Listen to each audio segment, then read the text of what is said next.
இன்றைக்கி நாங்கள் எங்கே வந்திருக்கோம்னு பார்த்தீங்கன்னா, ஒரு கிறிஸ்மஸ் ஈவெண்ட் தாங்க. இது கம்ப்ளீட்டாக ஃப்ரீ ஈவெண்ட். இது நாங்கள் ஸ்டே பண்ணியிருக்க ஏரியாலேயே ஆர்கனைஸ் பண்ணியிருந்தாங்க. இந்த ஈவெண்ட் வந்து குழந்தைங்கள ஃபுல் அண்ட் ஃபுல் என்டர்டெயின்டாக, எங்கேஜாக வச்சுக்கிறதுக்காக பண்ணியிருந்தாங்க.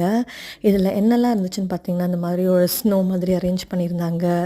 அதுக்கப்புறம் வந்து டாய் ட்ரெயின் இருந்துச்சு. இது ஃபுல்லாக அந்த ஈவெண்ட்டே வந்து சுற்றி வந்துச்சு. நல்லா இருந்துச்சுங்க இது.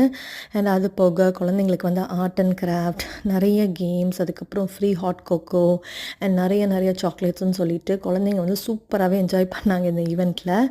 அண்டு இந்த ஈவெண்ட் வந்து வைண்ட் அப் ஆகிற டைமில் பார்த்தீங்கன்னா ஒரு பரேட் மாதிரி வச்சுருந்தாங்க. அந்த பரேடோட வீடியோ வந்து நான் நெக்ஸ்ட் வீடியோவில் ஷேர் பண்ணுறேன். உண்மையாகவே அவ்வளோ சூப்பராக இருந்துச்சுங்க அந்த பரேட். அண்ட் இது எல்லாத்தையுமே வந்து எண்ட் பண்ணுற மாதிரி ஃபைனலாக வந்து கிறிஸ்மஸ் ட்ரீ வந்து லைட் பண்ணாங்க. உண்மையாகவே இந்த ஈவெண்ட் வந்து செம்ம ஜாலியாக இருந்தது. அண்ட் வெதரும் பார்த்திங்கன்னா நல்லாவே ப்ளசண்ட்டாக இருந்துச்சு. ஸோ நாங்கள் சூப்பராகவே என்ஜாய் பண்ணோம். இந்த வீடியோ உங்களுக்கு பிடிச்சிருக்குன்னு நினைக்கிறோம். நெக்ஸ்ட் வீடியோவில் மீட் பண்ணுறோம். அன்டில் தென் பாய்.